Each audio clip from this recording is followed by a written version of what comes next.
नमस्कार, माझ्या नवीन व्हिडिओला आपल्या सर्वांचे मनापासून स्वागत। सोनालीची जिद। एका छोट्याशा गावात सोनाली नावाची एक मुलगी राहत होती।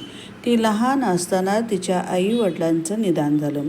गावातील लोकांनी तिला एका अनाथ आश्रम ठेवले।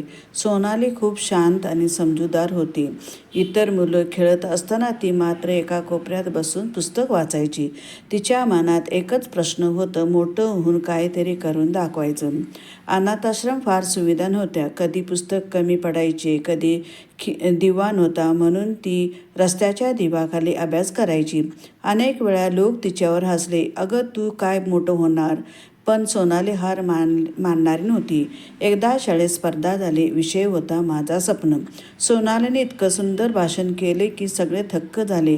तिने सांगितले, मी डॉक्टर होणार आहे, कारण मला अशा मुलांना मदत करायची आहे ज्यांचं कोण नाही। तिच्या शिक्षकांनी तिची मेहनत पाहून तिला मदत केली। हळूहळू सोनालीने खूप अभ्यास केला आणि शिष्यवृत्ती मिळवली।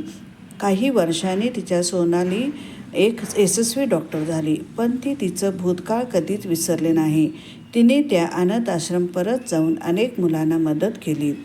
त्याच शिक्षणाची स्वप्न पूर्ण करण्यासाठी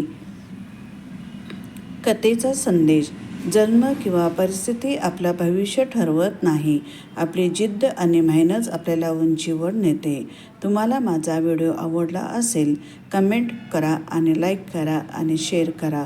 सबस्क्राईब करायला विसरू नका। धन्यवाद।